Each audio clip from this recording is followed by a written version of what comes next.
ನಮಸ್ಕಾರ, ವಿವಾ ನ್ಯೂಸ್ಗೆ ಸ್ವಾಗತ. ಇದು ನಿಮ್ಮ ಪ್ರೀತಿಯ ಸುದ್ದಿಗಳ ಡಬ್ಬಿ.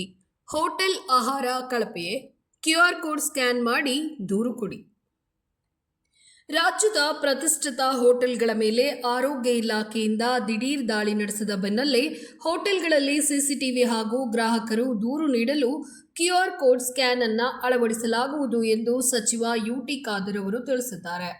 ಈ ಕ್ಯೂಆರ್ ಕೋಡ್ ಆದೇಶ ಪುನರ್ ಪರಿಶೀಲಿಸುವಂತೆ ಬೆಂಗಳೂರು ಹೋಟೆಲ್ ಅಸೋಸಿಯೇಷನ್ ಆಗ್ರಹಿಸಿದೆ.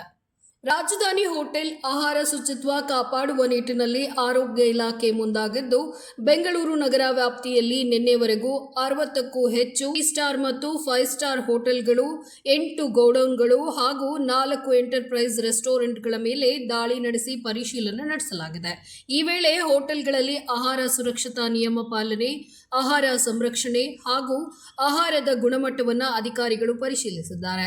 100 ಕೆಜಿ ಆಹಾರ ಪದಾರ್ಥ ವಶಪಡಿಸಿಕೊಂಡಿದ್ದು, ತಪಾಸಣೆ ವೇಳೆ ಅವಧಿ ಮೀರಿದ, ತಪ್ಪು ಲೇಬಲ್ ಹೊಂದಿರುವ ಹಾಗೂ ಅಸಮರ್ಪಕವಾಗಿ ಸಂಗ್ರಹಿಸಿದ ಹಲವು ಆಹಾರ ಪದಾರ್ಥಗಳನ್ನು ವಶಪಡಿಸಿಕೊಳ್ಳಲಾಗಿದೆ ಅಂತ ಆರೋಗ್ಯ ಸಚಿವರು ಮಾಹಿತಿಯನ್ನು ನೀಡಿದ್ದಾರೆ.